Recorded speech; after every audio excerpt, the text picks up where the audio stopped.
Umaga na magsimula ako magbiyahe papuntang Manila. So it took me 1.5 hours to arrive there. And usually, inaabot naman ako ng 12 to 15 hours na biyahe from Manila to Sorsogon.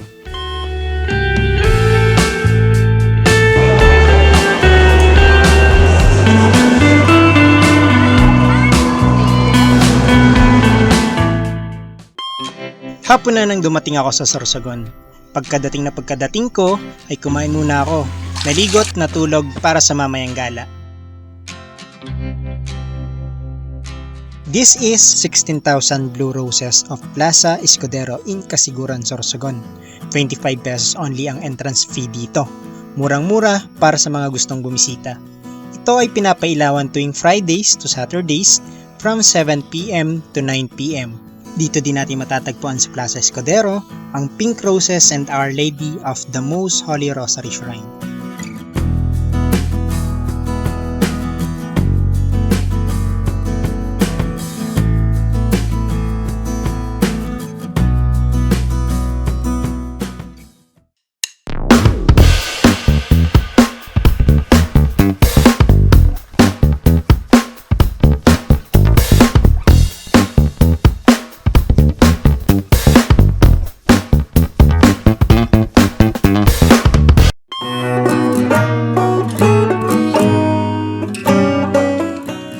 So good afternoon. We are here at Barangay Escuela, Casiguran. Nasa farm star kami. Star Farm. Tilapia, banwit, 200 per kilo. Napakadami isda oh. Cute. Kita nyo. Laki ng isda. Laki. Isda. Pag malaki ganun ang tawag. Pag laki dyan. Pagdating mo naman sa kabila, sa left side ko, maisan. So, bundok. Papunta siya in Lagadian. In Lagadian is part of the Casiguran. So, Barangay Lagadian, Casiguran, Sorsogon. Gulusin ko yung endangered na yan eh. Oo, wala na yan eh. This is called stinking passion flower fruit or the Passiflora foetida. Ang loob nito ay halos kaparehas, kalasa lang din ng passion fruit. The fruits are roughly the size of a ping pong ball and its fruits are surrounded by bracts that form a net-like structure.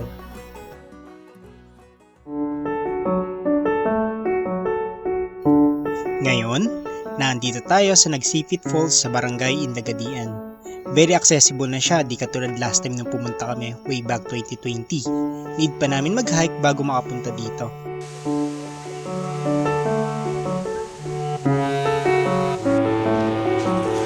Puno ng balimbing. Star fruit. Dalaman tayo.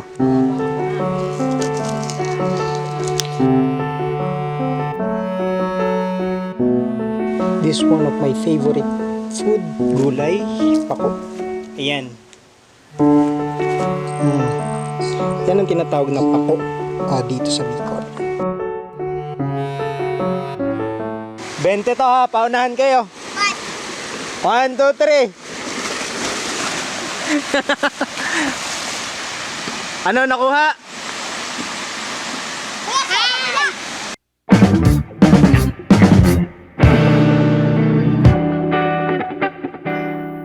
Ngayon ay naandito tayo sa Tangke Nature Spring na matatagpuan sa Barangay Bacolod, Huban, Sorsogon. From National Highway to here ay aabutin ka ng 15 to 18 minutes na paglalakad. If may motor ka naman ay aabot ng 5 minuto lamang.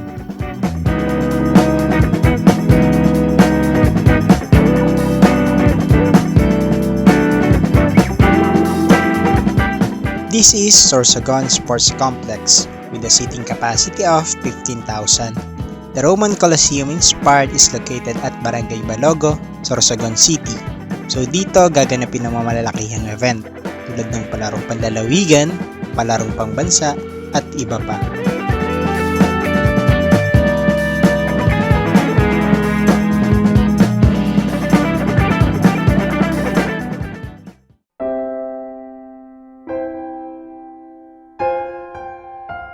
You know what's the good thing about Sorsogon? Ang daming park na pwedeng puntahan. Ang gaganda ng park nila. Wanna spend time with your loved ones? Picnic kayo sa labas? Actually, itong mga location na ipinakita ko sa inyo ay ilan pa lamang. Sa dami ng pwedeng i-offer ng Sorsogon, tiyak na mag-e-enjoy ka ng sobra.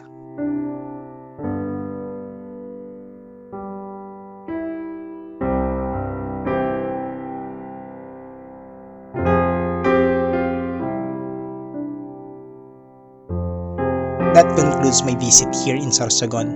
Tiyak na babalik ako.